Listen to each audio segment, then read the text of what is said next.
Raigad किल्ल्यावरच्या ropeway मध्ये गुरुवारी सकाळी काळजाचा ठोका चुकवणारी थरारक दृश्य पाहायला मिळाली।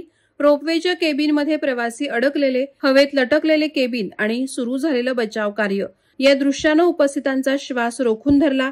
काही क्षण भीतीचं वातावरण असलं तरी लगेचच उलगडा झाला की हा प्रसंग प्रत्यक्ष दुर्घटनेचा नसून थरारक बचाव पथकांच्या सरावाचा भाग होता।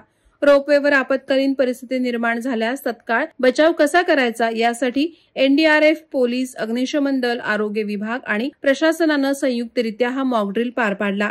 दोरीच्या सहाय्याने जवानांनी प्रवाशांना खाली सुरक्षित उतरवलं। या थरारक सराव प्रसंगाने पाहणाऱ्यांना प्रत्यक्ष आपत्तीची जाणीव करून दिली। सरावावेळी एनडीआरएफ 5 बटालियन, पुण्याचे सहाय्यक कमांडंट निखिल मुधोळकर, निरीक्षक अंकित कुमार, नितीन सोकाशी, महाडचे उपविभागीय पोलीस अधिकारी शंकर काळे, नायब तहसीलदार आर निकम, रायगड रोपवे प्राधिकरणाचे एस भालेराव आणि रायगड पोलीस ठाण्याचे निरीक्षक अनिल देशमुख उपस्थित होते। या सरावात एनडीआरएफ, अग्निशमन दल, Raigad rescue team, Raigad police, आरोग्य विभाग यांचे मिळून 93 जवान आणि कर्मचारी सहभागी झाले होते। तसंच 2 रुग्णवाहिका आणि 1 अग्निशमन वाहनही सज्ज ठेवण्यात आलं होतं।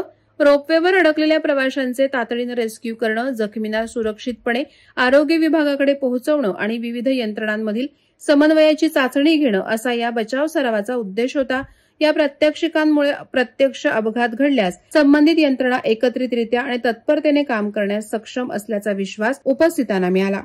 वादळवारा लाईव्हसाठी संदीप जाबळे, पोलादपूर।